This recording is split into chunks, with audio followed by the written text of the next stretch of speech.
Like, seriously? I'm trying to record my intro.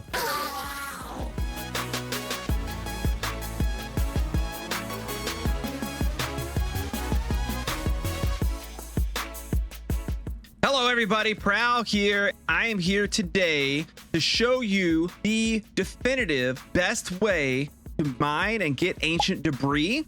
But not only that, I'm going to show you the best way, whether that be mining, beds, TNT, and yes, I'm even going to go over using end crystals. I'm going to show you each one, talk about each one, and at the very end, we're going to see which of these 4 methods is actually the best. I'm going to switch over to a creative test world because I want to show you something that's going to matter a lot when it comes to getting our ancient debris. And more specifically, it's just going to give you a little bit of information to think about going forward as we put together the rest of this episode.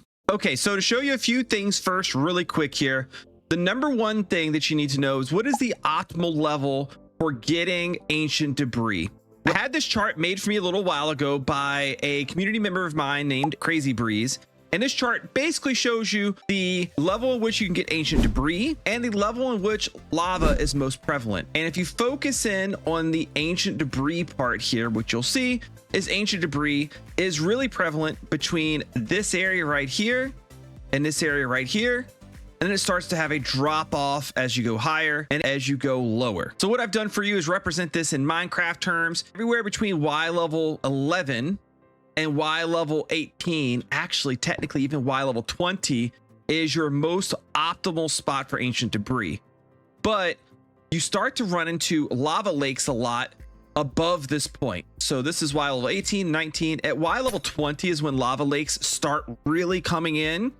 So if you want to make sure you don't run into those and completely ruin possibly an entire tunnel that you are getting ancient debris in, you're going to want to keep looking for it below Y level 18, because if you break that Y level 19 block, you're probably going to have lava pour down. It is also still kind of prevalent, but not quite as prevalent as you go down to Y level 10, 9, and 8. And then it drops off of a cliff below that. We want to make sure that to get the most ancient debris through any method that we do is to make sure we are within this range, Y11 and Y18. This box right here represents that range, and then this block is our center point. The red box is TNT. TNT will explode 4 blocks up, 3 blocks down, and 3 blocks around. The white is your explosion range of beds. Beds are going to explode 5 blocks out in each direction from the pillow of the bed. It's a perfect square center around that, so your explosion region is a little bit bigger than TNT. And then the magenta color is representing the end crystal. This black right here would be where you place your obsidian. This right here, it would be where you place your end crystal, and the end crystal will explode 0 blocks down. So it actually is not clearing out any of this. It will explode upwards 6 blocks, and it will explode outwards 4 to 5 blocks. It kind of peppers the wall a little bit. This information is what's going to lead us into the next part of the video, which is showing you the best way to do each method. One disclaimer for this episode is I've re-recorded this episode 3 times, and I have spent almost a couple of weeks testing, revising, testing, and revising again the best methods to get ancient debris, and it has been quite the process. So if you enjoy getting all of this type of information, please make sure you leave a like on the video and subscribe to the channel for more great info like this. And if you're able to, please consider supporting the channel using that super thanks button to leave a donation. And in that comment, let me know what you like most about this episode. Okay, so I've been doing method number 1, the mining method, for about an hour now, hour and a half. And you're going to see here that I've been doing my tunnels 2 spaces apart because of how ancient debris generates. Ancient debris generates in a very interesting way. It's not like most ores that will generate an overworld in like this square-ish or rectangle-ish pattern. You have to think about mining them a little bit differently, right? From my best understanding, they can generate as far apart as something like this right here, 3 by 3 area. Actually, I guess I could technically go one higher with that one. My ceiling's not high enough here, but I think you understand. they can generate separated from each other. You could have ancient debris configured something like this right here, where they're not touching each other and you have to mine around it a little bit just to find it. So with that being the case, to make sure we don't miss a lot of it, I've been doing tunnels every 2 blocks. And what I found quite a bit, just my personal observations, is as I've been going through these tunnels, a lot of the ancient debris I find can sometimes be spread out like this. So if I was not doing every other tunnel where I am uncovering new blocks every single time, I would have missed quite a lot of ancient debris along the way. And then the next bit of this is you need to be able to go as fast as possible whenever you're mining. So doing a 2 tall tunnel while sprint mining is definitely the fastest way to go. So I'm going to start a new tunnel here. And what I do is I sprint while I mine. When I find an ancient debris, like we just found right here, and you see this little border around it, I just downloaded a texture pack to where it's a little bit harder for me to miss it. But I sprint mine like this. You break out your shovel to break any gravel along the way. Whenever you find lava, knock a quick little hole in the floor, cover the spot where the lava is coming out, cover your hole back up, and keep sprint mining. I like to have my pickaxe and my like netherrack blocks right beside each other, just like this. And then I just keep mining through. And I don't stop for anything except to mend up my pickaxe, because I only have 1 pickaxe that I'm carrying. Here we got more right here. And then again, what I'll do just to make sure I'm not missing any is I'll kind of mine like a little circle around. And if I don't see any ancient debris, then we go ahead and quickly move on and get back to sprint mining. Sometimes I run across quartz like this. Running across quartz is good because quartz can mend up your pickaxe pretty quick. And quartz is kind of nice to have generally. So you kind of kill 2 birds with 1 stone. And once I get a little bit of that on me, what I'll do is I will start to spread things out. I'll give myself 2 or 3 rows of ancient debris, a bunch of rows of quartz, and a few rows of blackstone. And I'd like to get flint, but maybe it's for you, it's gravel, but I'll spread that out and then I'll kind of just like get rid of all of the extra netherrack because I really don't need netherrack at all. You can see my pickaxe is running a little bit low. It's about half health. So whenever I see some kind of easy quartz to get, I'll go ahead and grab that. Here's my flint that I need to fill out my flint slots. So I'll go ahead and fill those out. And now I am good to continue and sprint mine. And then I'll go as far as I feel like I want to go. For me, I've been going to the X coordinate equaling 1000. So I go pretty long ways. And then once I get to the end, I'll count over 1, 2, 3 blocks and then start working my way back the other way. Okay, so that closes out our tunnel mining method, and tunnel mining is the easiest. That's like the absolute easiest method. Really all you need is a good pickaxe, and you probably want decent gear while you're down here so you don't, burn to death by lava or something, but that's about it. You don't really need a whole lot when it comes to the tunnel method. Now, easy may not necessarily mean that it's the best, so we'll find that out at the end, but the second easiest method to do is the bed method.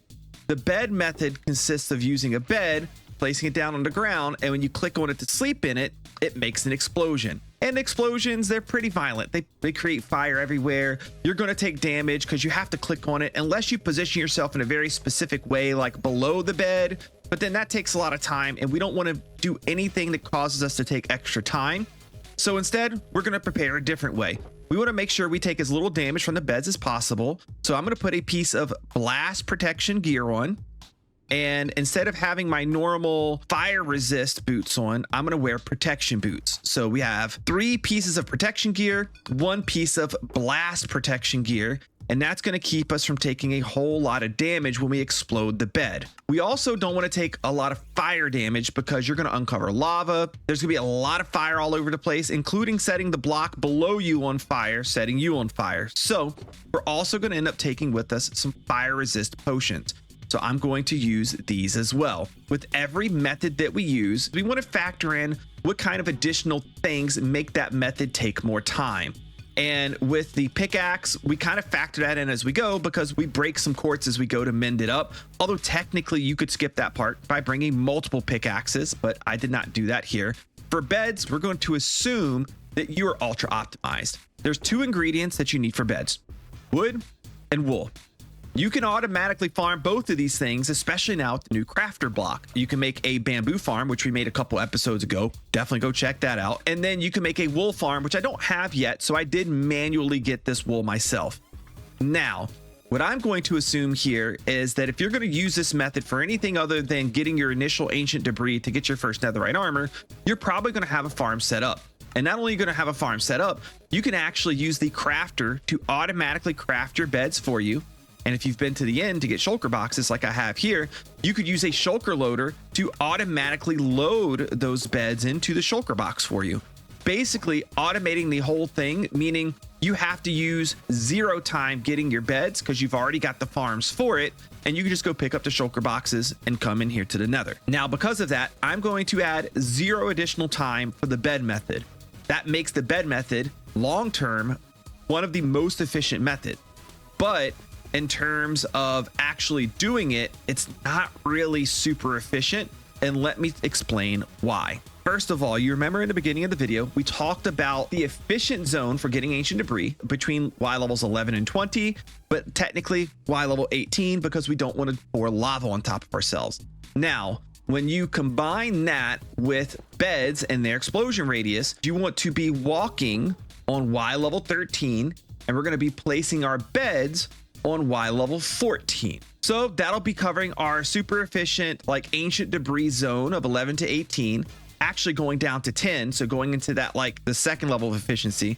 And then it actually is revealing more blocks than that, because if you blow up down to 10, well, then you are showing block 9. And then you are also showing block 19. So you are showing blocks outside of that zone. It's uncovering a lot of ancient debris. Now, what we're going to do, let me get in this tunnel just a little bit, is I'm going to do a poke hole. I'm going to poke in here. I'm going to poke in here. I'm going to place a bed here, use pick block, place a bed here, use pick block, and I'm going to count in 7 blocks. 1, 2, 3, 4, 5, 6, 7. And I'm going to do the same thing. And I'm going to do this over and over again. This is part of the inefficient process. It requires a little bit more like maneuvering around of the mouse and doing things outside of just mining out the blocks that you need, like you do when you sprint mine. 1, 2, 3, 4, 5, 6, 7. You have to count your blocks, and there's a specific reason. Chose 7 blocks, so you're going to see that here in a second. And one other thing I want to note is an inefficient way of doing the beds, because I didn't know this. A lot of people will like dig their tunnel down, and then they'll place the bed, explode it, make a big explosion, back up some, place the bed, explode it, make a big hole. I tried that method out on stream. It was really bad because you can't really tell how far apart you should place the beds. So you end up making this big tunnel with a lot of ups and downs, and it's just very disruptive. It does not work good for actually gathering the ancient debris versus this method. And you're going to see in a second here why this method is so good. Let me work my way all the way down using up all of my beds, and I'll bring you guys in when we get to the end. Okay, so I've gotten all but 2 of the beds placed, and I saved 2 to show you something really quick, because most people I've seen that do the method the way that I'm doing it here, they space their beds out by more than 7, which kind of makes sense, right? If the bed explodes 4 blocks this way and 4 blocks this way, well, if they're 7 blocks apart, they're going to overlap, and overlap's not good, right? You don't want to overlap because then you're not blowing up as many blocks per bed. So you want to like blow them up further apart, right? That way, each bed that you click on and explode, you reveal the most amount of blocks. That should be the fastest way. Well, let me do that really quick, and I'm going to show you that it's not. We're going to separate these by 10. That way there's like a wall in between them. Okay, so here we go. We have these 2 separated by 10, and I'll also show you right now the method in which you blow these guys up. I do have my stuff on. I'm not going to drink my fire resist potions yet. I'll do that here in just a second. I'm going to like get to the corner here, explode the bed, kind of back up out of the way, and then do the same thing right here where I explode the bed, get out of the way, and luckily I did not land in any fire. So this is what you get, right? And then also, actually, I need to do it with these beds too, because we separated those from these. Let me blow up this, and let me blow up. Can I get in here? This. Okay, now I'm on fire. This is why this method is very risky, dangerous, and inefficient. I can't even see anything because of the actions and stuff packed. Makes the fire burn even more. Okay, so you get in here, you make this explosion, you have to check the room, and you have to get rid of all the fire. Well, to me, the easiest way, the quickest way to get rid of the fire, and the reason you need to get rid of it is because it blocks you from seeing ancient debris, is the pickaxe. The pickaxe just mines the block that the fire's sitting on, and it gets rid of it. You could technically make this even more efficient by getting a texture pack that makes the fire like not as big. That would work too. It felt a little cheaty to me, so I decided not to do that. All right, but I go in here, I mine up all this, right? I knock it all out the way. And then once I'm in here, I just kind of look around and see, okay, there's no ancient debris. Now I got to hop back up. I got to go over here. And then now I'm going to look in this one, right? But we go in, we get rid of all of this. We kind of look around. I don't see any ancient debris. That's just bad luck, right? You're going to have some bad luck. And then we go in here. I'm showing you the inefficient method again of doing the block placing method to get rid of lava rather than the bucket. I'll show you the bucket method here in a little bit. You got to wait for all the lava to disappear. You've knocked out all of your fire, and then bam, we don't see that. And then we would have to get down. We'd have to like parkour up here and then move to our next one. That's a lot of like break stuff, look around, jump out. For any of the explosion methods like this, like TNT, like end crystals, the collection time is what takes so long. That's the longest method, although this one also is a long method of placing the beds too. But we're taking so long to collect because we're doing a lot of jumping around, in and out, stopping and looking around, kind of doing the spin, and then working our way to our next one. So let me show you why exploding them closer is a little bit better. But first, I'm going to run all the way back. I'm going to get my bucket so I can show you guys that part too. Okay, so here we are. Let me show you the way I'm going to quickly explode, as quick as I can, explode all of these beds. And then I'll show you why doing it closer is better than what we just did right here. So to explode the beds, it's kind of the same method. I'm going to peek. Oh, hold on. I forgot to do one thing. Let me drink my fire resist potion. Now I can't catch on fire. This is going to be great. It's going to make doing this. Huh?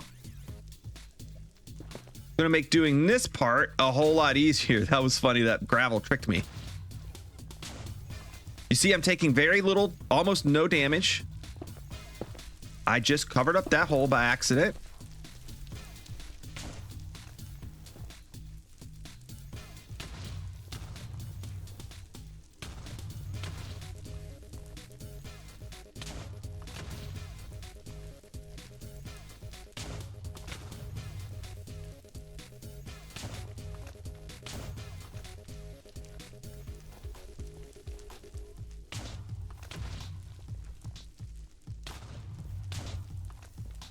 And there we go. I just blew up all the holes and I took very little damage for what I just did. Okay, now we got to go through and we got to do the cleanup. This is the bad part.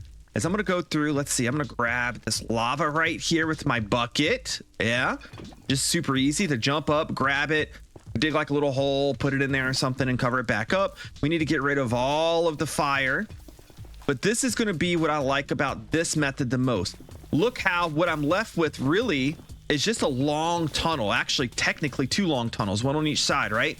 So now what I can do instead is I can go through here, knock all of this out, and then while I do it, it's a lot easier for me to look through and see the ancient debris that gets uncovered along the way, rather than having to hop in and out of each little area. How much easier is this to just go through and just knock out all the fire? Also, you don't end up with as much fire in between the layers because there's not, like, you're blowing up those walls. You're getting rid of walls where fire would be. And I haven't done this method like all the way through on a larger scale like I just did here, where I did a whole bunch of rooms together. But I'm noticing this is going to be easier too. Rather than starting and stopping, getting rid of the fire, I think what I'm going to do is I'm just going to go all the way down, get rid of all of the fire first. Oh, we can pick that up. Let me put that here and get rid of it. I'm going to get rid of all of the fire first, and then I think I'm going to come back through and get the ancient debris. Okay, so now I've walked my way all the way up this side. Now what I'm going to do, that's on the other side. I'm going to now walk my way back.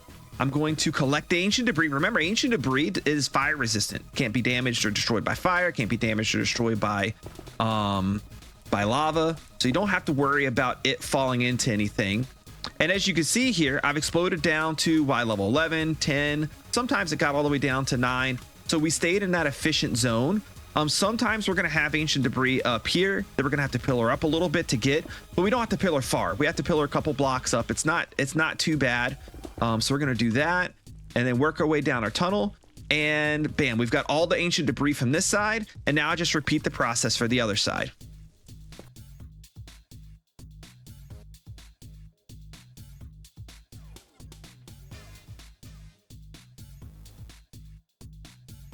And there we go. We made our way all the way through on both sides. I got the ancient debris that was there, and hopefully that shows the pros and cons in comparison to everything else. But I tried a lot of different bed methods and research for this episode, and this easily seemed like the best one for me. We were able to just walk right down our tunnel. We had less fire than we normally would because you don't have walls on both sides with fire. We created 2 tunnels at the same time. So that part itself, I guess, is a little bit more on the efficient side, as we're creating 2 tunnels at once, which is pretty nice. Okay, now our next method is TNT. This has always been my favorite and what I've thought has been the most efficient method. And I've done testing in the past that has shown that, but I've never tried to fully optimize all of the other methods as best as I could. So that's why I wanted to also spend some time fully optimizing the TNT method. And what I found was placing TNT every 5th block is the best. We're going to be standing on Y level 14 now and placing on this Y level. But the first part of this is quite simple. Just sprint mine a straight line all the way down as far as you think you need to go. Now, when we place the TNT, it'll explode 3 blocks out in each direction. But since there's an air block above it, because we had to dig the tunnel to get down here in the first place, it actually explodes 4 blocks up because it doesn't have this extra resistance here of having a piece of netherrack. We go to Y level 14, which will allow the TNT to reveal an area that goes up to 18 and down to 11, meaning it will reveal block 10 and block 19 there. We're revealing the entire range plus 1 of the effective range in which you can get ancient debris. So that's good. We're being very efficient with where we put this. Now, what I want to do is I want to count 1, 2, 3, 4, and every 5th block I want to place a TNT. First of all, it gives us a very clean tunnel.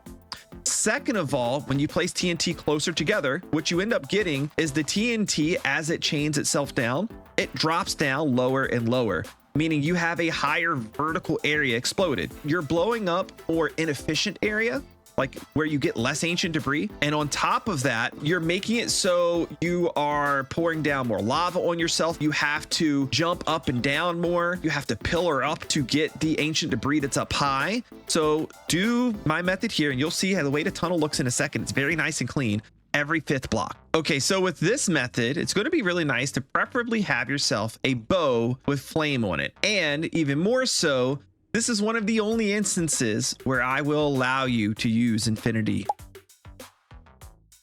Because all you're doing is you're shooting the TNT. So you can save yourself the trouble and you can just put infinity on your bow. I'll allow it for this one thing, but only this one thing. And all you have to do then is shoot the TNT and it'll ignite it. If not, you can hit it with a fire aspect sword or you can use a flint and steel. But we're going to go ahead, and a really nice part of this is it should start chaining the explosions down a pretty decent ways. It will stop sometimes, but for the most part, it's going to chain its way down. This was on top of blackstone, which does not explode quite as good and easily. You're going to have that come up every once in a while. Otherwise, what we'll end up with here is this really nice, clean explosion area that's going to be very easy for us to go through and pick out all of our ancient debris. I'm going to just clean up all the lava as we move along here. I have no fire to clear out, so that part's really nice. And as you can see here, the lava bucket method is working really nicely as well. Every so often, you got to stop and reignite your TNT.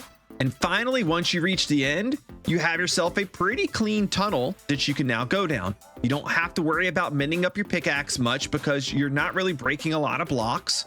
And you can just run through and look for your ancient debris.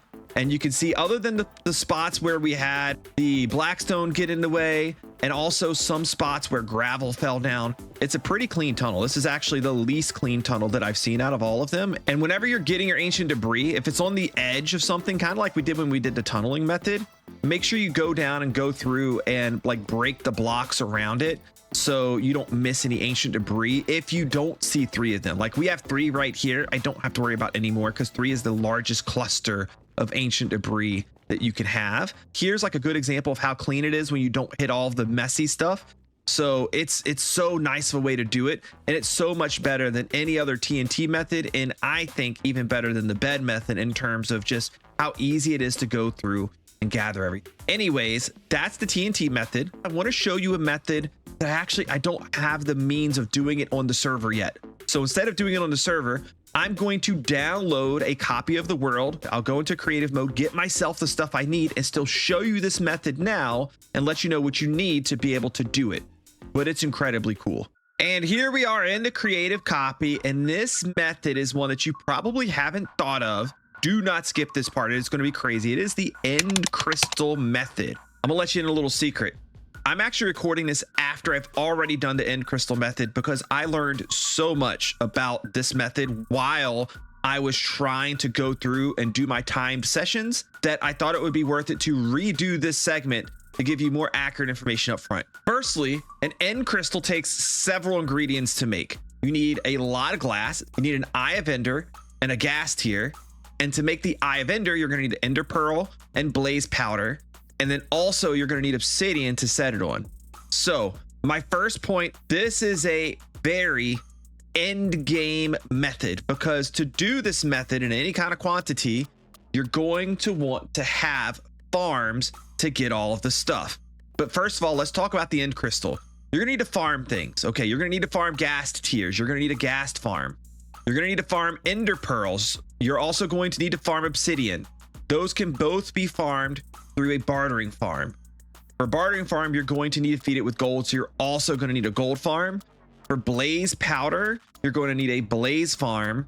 And then finally, you're going to need that glass. You're either going to get from villager trading with a lot of librarians that sell glass, like at least 20 of them, if not more, at which point you're going to need emeralds to do that, or you can manually get the glass. Now, I will have a calculation for you at the end of all of this that calculates how efficient this method is, assuming that you have to go manually farm the sand, but then assuming everything else that you can do AFK, just like we did with the beds. We assumed it with gunpowder with TNT. We're going to assume it here too, that if you're going to do this method, you're going to have AFK farms for everything else. That includes throwing your stuff into a super smelter while you are doing other stuff around your base, or you AFK while it smelts the sand down for you into glass. So let's talk a little bit about this method. The first thing to know is that when you place down your obsidian and you place down your end crystal,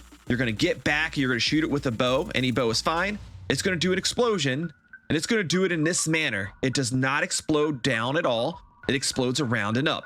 It explodes outwards about 4 to 5 blocks, upwards 6 blocks. So you get a pretty big blast radius. Since it does not explode downwards to stay in that optimal zone, we want to actually place the obsidian going into Y level 11. We're exposing stuff at Y level 11, 12, 13, 14, 15, 16, 17, and 18. So we are exposing all of the optimal zone minus a few blocks up here that are not exposed in that optimal zone.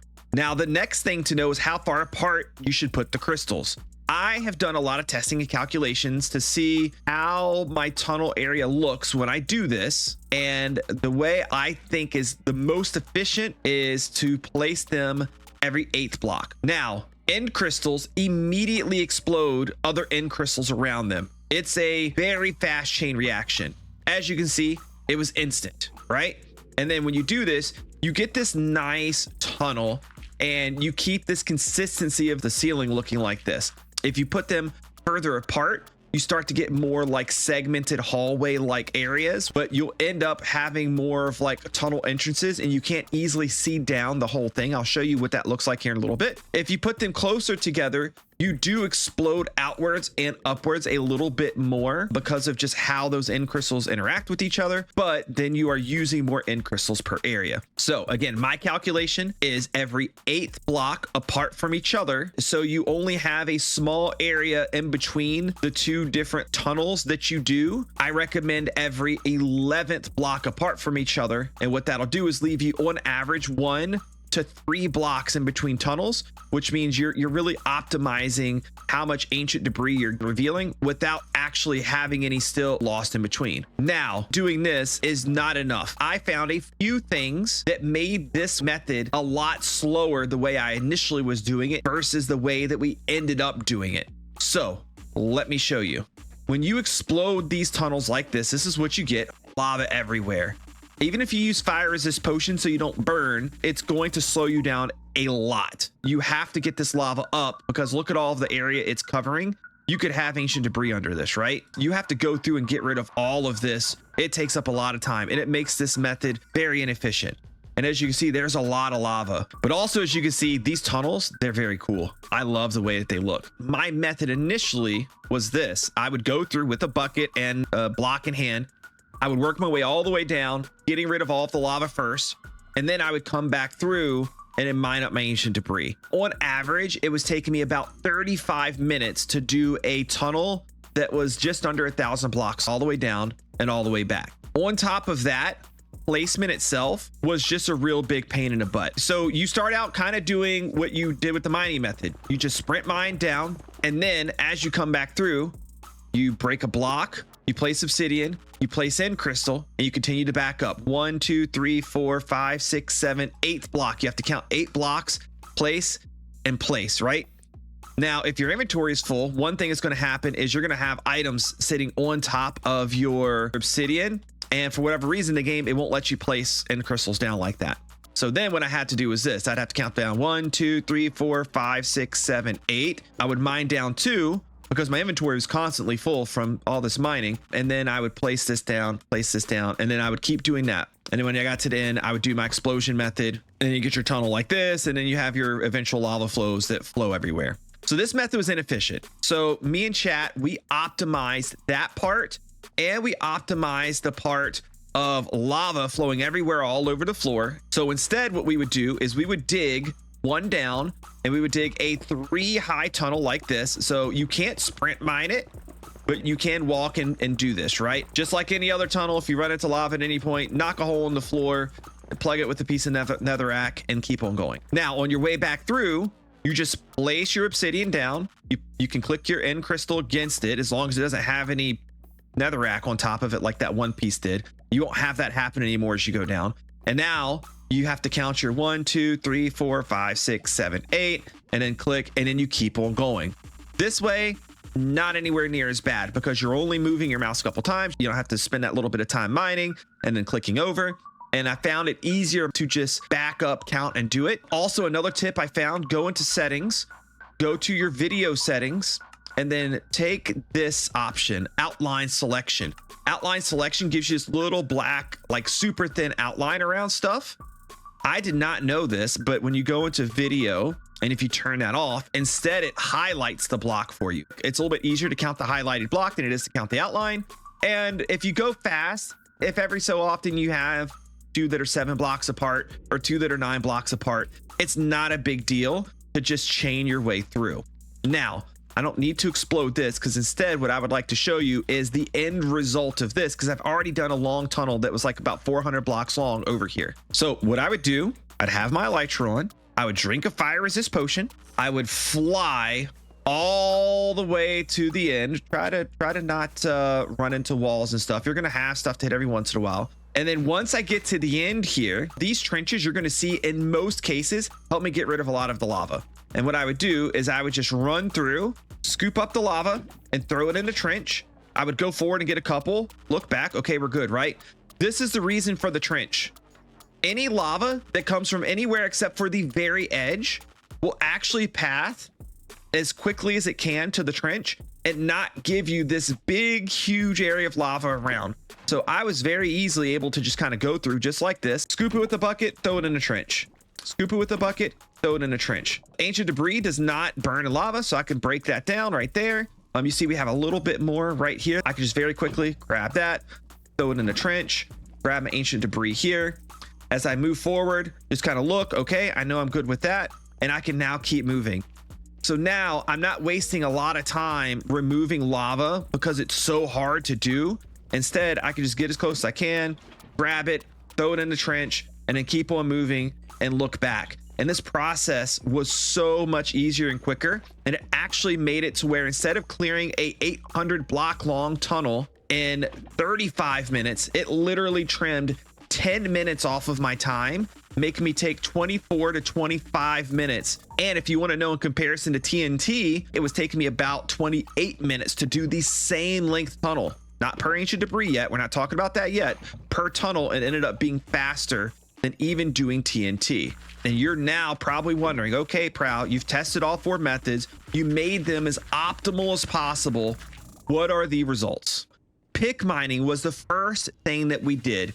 I pick mined for 263 minutes and got 261 debris. And we ended up getting 59.5 ancient debris per hour. This was a lot of tunnels. And once I reached a point where I felt like everything had kind of normalized as I went through, I felt good about calling it done at this roughly 4 hours worth of pick mining. Again, this method is super nice because all you have to do is grab a pickaxe and go. Next is bed mining. Bed mining actually is the worst. 58.2 per hour. This was also assuming, again, that you have no penalty for bed creation. So this number would be lower if you don't have a wool farm, have a wood farm, automatically craft all of the beds for yourself, and then automatically shove them into shulker boxes that are ready to go. If you're doing beds for anything other than just seeing a big fiery explosion, then you're doing it wrong. I suggest you stop doing beds immediately. If you're doing it, stop it. Instead, just do the pick mining method. Don't do the beds. Which now takes me to the next best method, which is TNT mining. 100.9 ancient debris per hour, 236 minutes, 397 ancient debris, but with one asterisk. This is how much it gets with no penalty. I calculated that getting sand 2 shulkers at a time would be roughly a 1 second per TNT penalty. With a 1 second per TNT penalty, it goes to this. Basically, for all of the TNT I use, I had a penalty of 22 minutes and 40 seconds, and that brought me down from 100 to 92.3. It's about an 8% penalty to your time. Keep that in mind when you're doing the TNT method. It's still great. It's still pretty easy. All you have to do is go get TNT. You only need 1 farm, a gunpowder farm. So overall, this is probably going to be the best method for people that are looking to get a lot of ancient debris. Then we have our final method, the end crystal method. The end crystal method, I only did 77 minutes, but every single tunnel that I did came to the same result. So I felt comfortable after 77 minutes that we could just call this done. And these are, again, 800 block long tunnels, 108.3 per hour. Now, here's the thing with this calculation. It does not include any penalty, but you would want to calculate a penalty for sand in this. Now, with the TNT, we were placing a TNT every 5th block. With the end crystals, we're placing the end crystals every 8th block. So we're using less of them per area exploded. And if you set up AFK stuff for everything else, which you should if you do this method, sand is the only penalty. So we had an 8% penalty here. We're going to calculate a 5% penalty here, which with that penalty would bring us to 102.9 ancient debris per hour. So 102.9 final result with end crystals, 92.3 final result with TNT. So you are about a 10 debris per hour winner with the end crystals. Now, I have not tested tunnel boring yet, but I have started looking into them, and I am going to do an episode on tunnel borers. But all the tunnel borers I've seen either shoot out a TNT every 1 or every 2 blocks moved. So this 1 second penalty here, it's going to escalate very quickly the amount of time that the tunnel bore takes. My prediction now is manual TNT mining or end crystals is still going to be the fastest, but we will find out for sure in the near future. But for now, that's all I have for you for this episode. This episode took a lot of time to put together, so drop me a little bit of appreciation by clicking the like button down below and subscribing to the channel if you're not already. Thank you so much, everybody. I love you all. We'll be back here pretty soon, and I'll catch you next time. Bye-bye.